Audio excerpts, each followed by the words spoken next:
guys again for joining us here on Diversity Chat, where we bridge the gap of diversity and destroy ignorance before it destroys another life. Today I have a guest with me. Guest, if you could please share your name and what you're up to in the world. Right now.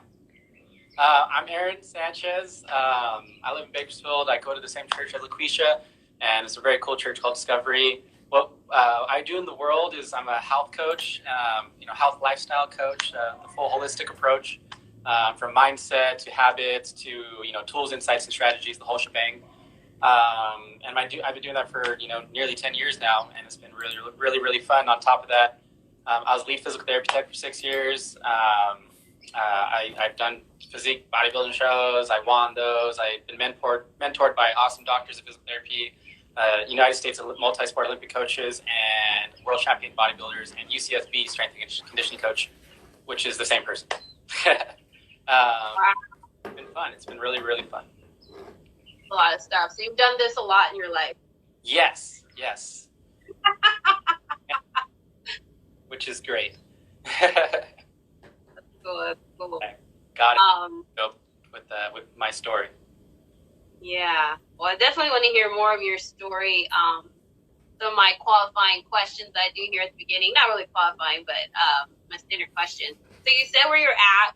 Can you share with us where you're from and how old you are and what ethnic group you identify as?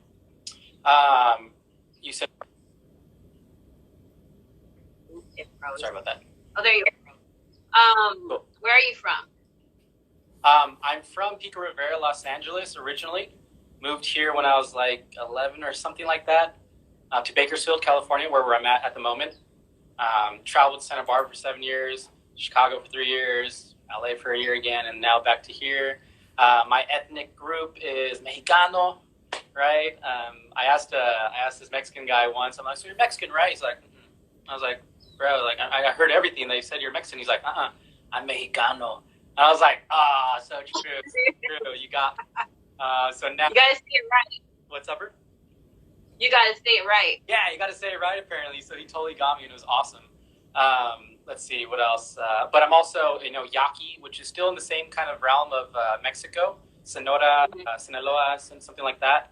That zone. Mm-hmm. So I'm Native American, but the majority, I'd say, just born, raised, blood, Mexicano. What's up? Very cool. Very cool. Mm-hmm. Thank you for sharing that with us. And then, how old are you? 28. I just turned 28 like a few weeks ago, like 3 weeks ago or something like that. Yeah. Awesome. Happy birthday. Yes. De nada. Just a side note, I always say grazie, and I think people think I'm saying gracias, and they're probably like, this girl doesn't know how to speak Spanish, and I don't. But anyways, I just want to put that out in the world. I like to say it in Italian. But anyway, what I want to say is I'm super grateful for your small group. So Aaron is leading our fitness, one of the fitness groups at our church, and super huge blessing to me. I know so many people. So thank you for your obedience. I love fitness because I think it helps with mental health, and that's something definitely want to dive into with you today if you're open to that. Yeah. But let me get my questions here. Let's go. Let us begin. Why would you say that it's important to take care of your body, which is the temple of God? Like, why is that important? I mentioned this at the small group, right? It's not our inherent sole purpose to be healthy and fit, right? But it definitely does complement us as we're on our journey with God, right? It helps us show up. So why is it important? Because it just, it builds momentum in your life in a way that, literally our biochemistry is at a winning edge to enjoy your day, to be able to really just, use the full capacity to your spirit. Because, although this thing is flesh and we shouldn't really value this too much because this will be gone in a blink of an eye and we'll be in heaven. But it is carrying our spirit at the moment, right? So it is, and I'd highly encourage everyone to take care of their body because, one, God gave us this super sweet thing, and when we use it correctly and feed it correctly, this beautiful harmony of hormones and our biochemistry is just like working so that we can just get the full experience that God has wanted us to get, so that that there's, it's just not another thing that we're going to be, taking for granted, and we can fully appreciate. I feel like more things we have to appreciate, the more languages we know as far as like these things that we have passion for, which could be your health and could be your fitness, the more you get to experience what God has given us to experience in this world. So, I believe it's very crucial to take care of your health and your body, because it just helps you show up for God and everything that he wants you to value. And, we're his instruments. So, tune them and polish them and keep us saucy and whatnot. Yeah, I agree. If I don't have like your group or anything like constructive to do with like my physical health, which I have built like the discipline at home to work out on my own, but without those outlets, I'll just sit around and just be like, it doesn't matter, and I'll just like eat crap, So it's like, if I have to work out, I can't eat or I can't work out, So it's just like, it holds me accountable to the fitness. So thank you. Oh, I'm curious of your fitness journey. So like, you said you've been doing this lifestyle coaching for like 10 years or so. Have you always been like in fitness, like you start out as an athlete, or like in school and you just kept it up? Or is it something like you have your own story of how you got into it, or what inspires you, I guess, to be in it? I mean, I was always like a skater kid, right? I mean, just the hair, right? So I always had like an affinity for like being able to move my body. I always had the idea of being able to perform physically, but what that means is like, yeah, I suppose that I started since I was young. I remember the first time I used to have a bench in my room and I slept on it when I was like 13 years old, right? So just to say, I'd be like a weirdo and be like, yeah, I did it. I think I've maybe done that twice, but I had a lot of people pour into me throughout this time, starting with like, my dad, when it comes to like, when he got me our first bench, right? And seeing him curl the 45-pound bar that I couldn't even grab half of the weight, right? He's like, y'all need to get stronger. But the strength of a man and stuff like that, I was like, that's cool. But yeah, I had the natural affinity for it. I wanted to seek that out. I wanted to progress and see what I was capable of. And that led to, me going to weight room in like high school as I was 16. And I remember when Coach Mills was like, yo, dude, you got some pretty nice arms, Sanchez. And I was like, oh, that's just another thing to like reinforce what I was going for, right? And then Mr. Scott, my honors like history teacher, he was a big guy, and I saw him at the gym once, and he just gave me some props inside the class in front of everybody, which was a pleasurable.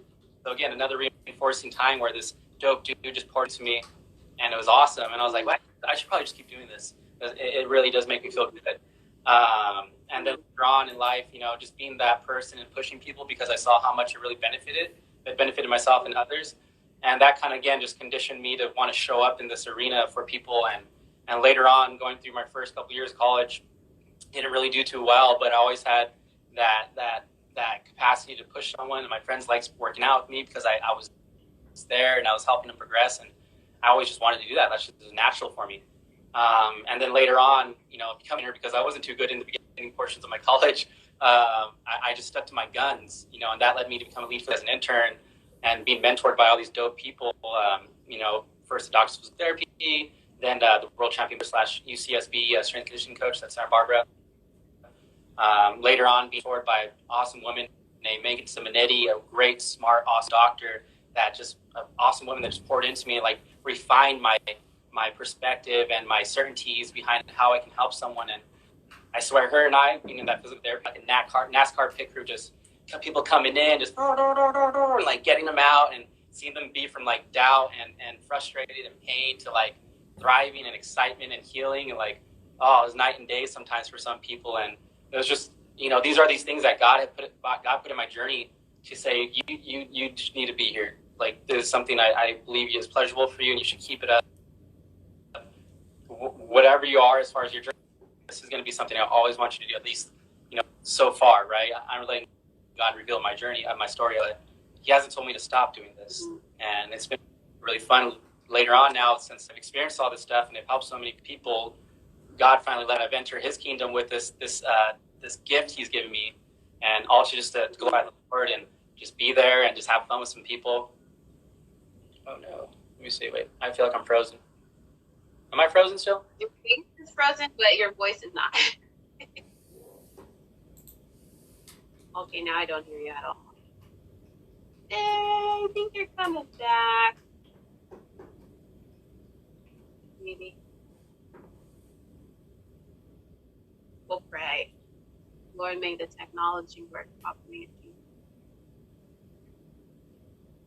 I think you're coming back. Florida. Am I back? Can you hear me again? Sorry, I don't know. Okay. No worries. Charger? All right. Un momento. You're just getting a little view of my parents' pad. It's pretty sweet. Let me bust into my mom's room because I need to get some charger. Cool. Mom's dad's charger. Dad's charger? Are you watching right now? Okay. All right. Here we go. Here. Okay. Technical difficulties. I know. Oh, joy. I love technical difficulties because it just gives opportunity for God to get glorified when a miracle happens and it works. Yeah. I mean, I feel like he definitely gives these things for a reason. Yeah. Every difficulty is meant for refinement. What that means for me today is have a better charger. So I think we're groovy. Let's see if this works.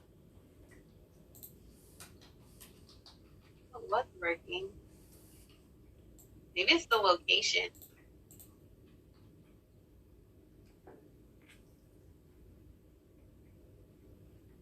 It froze again. No.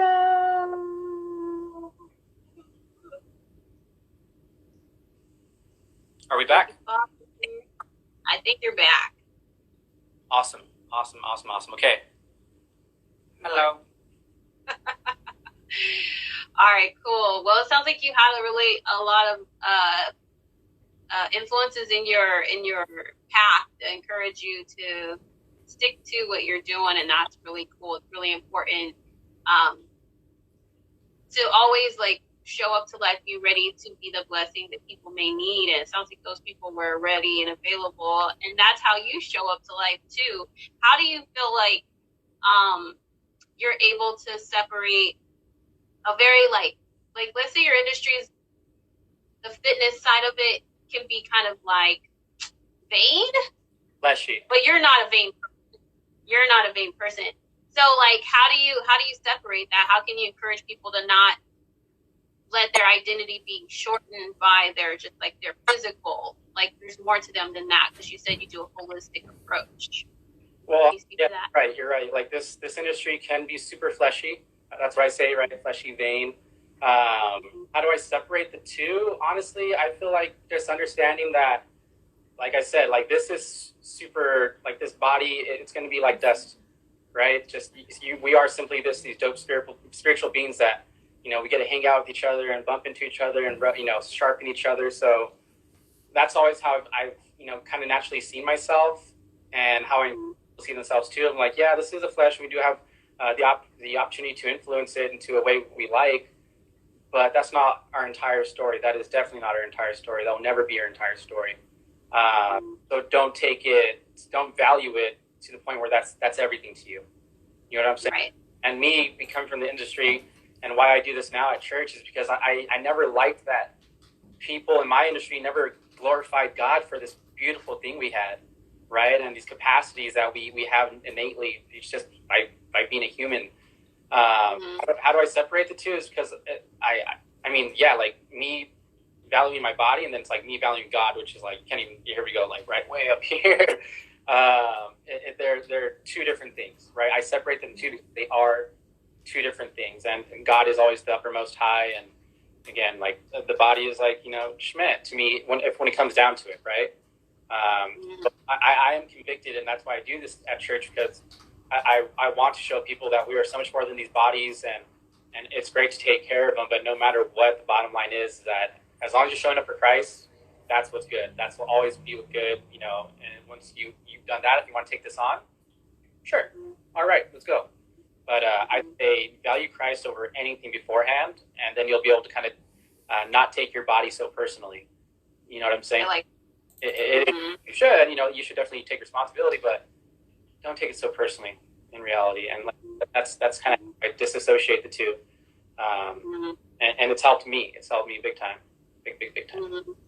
That actually, yeah, that's super solid. That, I feel like that is applicable to like any industry you do, because it's like you have a skill set, and maybe you're like a website developer or something, and you're really good at it, and you're doing all these really fantastic projects, and you can maybe get full of yourself about it, but then you have to realize where you got the ability from, and that life is, you know, very brief, and you know, your mental capacity is a gift from God, and at any minute, unfortunately, that can change. So whatever we might boast in, if it's our mind or our body or something else that we are able to do really well, it's like to keep God first. I like that. Yeah.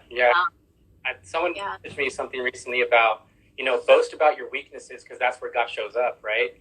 Like if you're like, check this out, like hey, check out what was incorrect and not in alignment. Look at this weakness that God shows up in, and like that. I feel like that's beauty. That's glorifying Him, and it's so much fun when you like your weakness progress, and that's so cool. And then you know, like the fact that we get to refine our bodies is a great opportunity, because the experience is very similar to the spiritual path we have. Right? It's hot, it's stressful, it's heavy at times. And that I can appreciate about exercise so much is that it's a very physical, you know, it's a very physical, like kind of, you know, way of putting our journey, or exercise is a very physical way of putting our spiritual journey a little bit too. That they kind of, they're not entangled whatsoever. They're two different things, but the similarities are definitely there.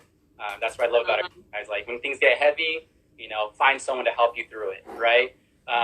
When you want to be able to persevere, push past that limit, and like don't listen to being tired, just kind of keep going, like finish what you have to do. It's fun. It's so much fun. That's cool. I like it. Thank you for sharing that. And I'm curious, like as far as mental health is concerned, how common are those kinds of conversations in the, I can't say, hold on, Mexicano culture, or I don't know, families? Like, do people talk about that a lot? Because I know Black families, like, it's very common to not. Like, it's a stigma. So is it welcome to talk about mental health? Have you noticed that in your household, or like in Mexican households in general? Do you mind kind of what do you mean by mental health? Like the full kind of picture. What are you going for on that one, really quick, if you don't mind? Sure, like, do people even acknowledge that they have a mental health? Is it like, do people talk about things like depression, anxiety, stress, suicide? Like things that affect our mental health, because like with the physical side of things, it helps keep our mind healthy. And so I'm wondering, like, as far as culture is concerned, how common conversations are about like therapy, or, you know, talking about your mental health in different capacities. And that's fine if it's not a common thing. So I'm really curious. Honestly, I don't think it is a common thing when I think mental health, I think self-awareness. You know what I'm saying? Okay. Understanding where you're at, or having someone pour into you and give you observational feedback about where they might see someone who can really pour into you in a way that's glorifying and like can help you progress and stuff like that. Not a lot of people, from what I've seen and what I've experienced and through my story, do that openly. Unfortunately, Okay. Even in the industry, like you said, it's vain. Okay. Coming back, it could be very vain, and all that means is that there's an imbalance. And if the majority is very vain, that means the majority isn't self-aware of this mental health, right? They're putting too much value in it. But and as far as the Mexicano side like that, self-awareness is something that people need to strive for, and I think it's not the usual thing that's talked about unless someone is in that process and they're excited to bring it up and things like that, right? But even when you bring it up, some people could be resistant to that information, right? Mm-hmm. Want to hear what a possibility or their possibilities or maybe where they're currently at, and you know that's not that great, and it sucks. But as far as what we do in the fitness industry and the health industry is that we try not to believe in people's limits, right? We add no value to people's life when we believe in their limits and they set for themselves, right? We can appreciate and empathize, love and cherish and value everybody, but as leaders in health and stuff like that, we can't buy into people's story, the limits that they give themselves in their story. And that's how we're able to kind of help people push through these things like that. But I've had a lot of help with different books about self-awareness, a lot of books about shame, a lot of books about failing, a lot of books about, dealing with hardship and stress and how to really interpret things for good and for God's glory. It really is, it takes your responsibility. It takes you to be like, okay, I need to get some of this, right? I need to get some of this because not a lot of people, unfortunately, have pointed me in the direction. I kind of had to pick up on some things, overheard a few conversations where I had to have my curiosity kind of guide me through some of these things. Thank God, he was kind of like, hey, you should probably look this up. That's something that my dad has told me a million times and I kept to throughout my life is if I don't understand, look it up, right? If I don't know why I'm kind of bummed, look it up. There's probably a reason, there's probably a solution to my problems. Yeah. That's cool. I was curious. Mm-hmm. What you were saying about limitations, that's like one of my passion projects that I did. I recently finished one of my books. I gotta send you a link to it. It's on YouTube. I did like a stop motion of it, but it's called Little Box, and it's about not living limited to like cultural, any kind of like someone telling you you can only go so far, you can only stay in this box. But it's very important to me. So that's cool that you like focus on that. And so when you say holistic, what does that approach look like for you on your end? On my end, it's just a lot of holistic. I like to cover my bases with mindset. I like to cover my bases with habits. I like to cover or help people cover their and myself bases with our character, which is like the sum total of our everyday choices. So when it comes to that means like just constant, I'm talking to you, talking to me throughout the day. So it's not that I'm just, all right, here's all these tools, now get to it. There's your holistic cool tools, now get to it. No, it's relational. It's, how are you doing today? What's hot, what's not hot today? How can we make this better? Because holistic alone is so vague. Holistic it has to be very tailored, because some person's really good at one thing, but they're maybe not the greatest at another. Another person's really great at that thing that other person wasn't, but maybe they're not doing the best at that one spot. So holistic means that holistic is very dynamic for everyone, right? It's always changing with everyone I meet. So it's hard to really pinpoint like one bit of like, this is like holistic approach, because holistic approach is very dynamic and it tailors to everyone as, because no one two are the same when it comes to this, at least. I hope that makes sense. Yeah, it sounds like what you're saying is it's just specific to the person and their need. Whatever they need is the holistic approach. Exactly. Honestly, when I'm working with someone for the first time, I'm like, okay, where are you at? Where do you want to be? How do you think this will build momentum in your life? And right, we're talking about health and fitness, but everyone's answers are so different, right? They're like, well, my health is going to get better. I'm going to be, the majority of my sickness, because some people are sick because of their health issues, will go away, right? But another person is like, you know what, man? I just want to finally follow through with something, right? Or let's see, I want to fit into my wedding ring again and stuff like that. It's so dynamic, and it's a very broad term because everyone has just a different life, and it's beautiful. Like everybody's goals are different. Yeah, they're similar in ways, but how they build momentum in their lives is always different. Okay. Okay. And like, do you have a website where people will be able to go and see more about you, or like YouTube channel or anything like that, so they can get in touch if they need help? Simply just on my Instagram, on my Facebook as well. Those two outlets are my platform. I have a Facebook group where I put all the stuff on Instagram on my Facebook, and I follow stuff on Facebook in my Facebook group. And I have my private Facebook for all my clients, things like that. But meaning, like this is like a community thing. If you want to go far, go together, right? Things that build momentum are teamwork, creativity, a constructive attitude, and I try to put all that into these platforms of Instagram. So Aaron Josh Sanchez, hit me up, right? Nice. I'll definitely tag you on here so people can find you. And I know we're coming up to our 30-minute marker here, so let me just make sure here.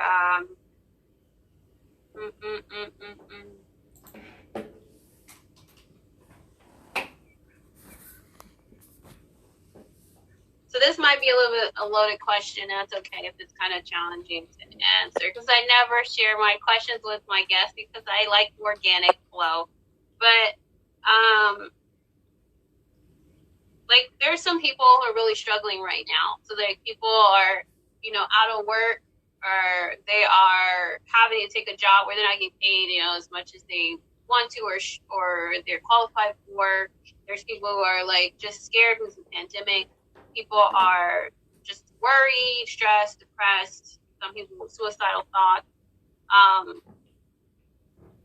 Can you speak to like the people who feel like hopeless, like as far as like why their life matters and why they should take care of themselves? Is that something you feel like you could speak to? I mean, what comes to my mind is kind of today's message at church.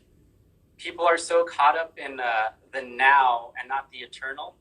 So they value things that don't make sense, kind of, right? Meaning they value where they're at with their job, with the profession, with their relationship, with their husband. All those things matter. There's no doubt about that. God's given those things for us to enjoy and have pleasure from. But to truly just to just be focused on like the eternal, because this is over in a blink of an eye. And the thing that gets us into heaven are things like relationships and using your talents for the Lord. So if I can give it, I would say, what do you have to work with? And, let God be glorified in your pain and your struggles and in your ups, peaks, and your valleys, because he is everywhere at all times, ready to hook you up. But just be identify as a spiritual being in this human experience, not a human being in the spiritual experience, right? We're these spiritual beings with the eternal as our finish line. We're not trying to finish today. Today is just in a blink. So be warm and gentle and like with yourself, because it's about how we finish. It's not how we're at today, but how we finish strong is by glorifying God and Jesus and bringing him to other people, because that's what people are saved. That like reason I am happy is because of God, and I've been down in some really bad stuff, right? With heartbreak and heartache and destructive habits, but even God delivered me from those and said, bro, like, it's not about today. It's about, you just coming to me and let's have some fun. Let's work on you. Let's refine you. And by the way, I didn't mention anything about a car. I didn't mention anything about a job. I didn't mention anything about money. I didn't mention anything when it comes to, sickness and stuff like that. Simply show up for God. He'll show wonderful things to you, better things to you. And if you like the idea of better, I encourage you to move forward towards God and let him refine you and find the uppermost pleasure out of all things, whether, sex is pleasurable. Yeah, money's cool. Yeah, things are, material items are cool. But we should find the most security and pleasure and warmth and acceptance and gratitude in just being in the presence of God and preferably sharing that experience, because this isn't eternal. And we're going to live a lot longer after this, right? So don't worry about so much right now and where we're at, because value the eternal, not the now. You know what I'm saying? Definitely. Love it. I love the acronym LIVE, live in view of eternity. I know our pastor keeps saying that. Recently he keeps saying, live with eternity in mind. But so I agree, and I love what you shared. Thank you so much for your time today. want to thank everybody who joined us here on Diversity Chat to bridge the gaps of diversity, destroy ignorance before it destroys another life. Thank my guest Aaron for being with me. And then, if you have any closing thoughts, this is your chance to drop another wisdom bomb on us. Or if you're good, I'm good. If you need, like, just Jesus is the uppermost dope thing in the world. I encourage you to seek him out and be quiet while he's speaking to you. And that's about it. Be quiet. Nice. Thank you so much, sir. Well, God bless you. I'll see you around. Yeah, catch Lucretia. Thank you for having me. It was awesome.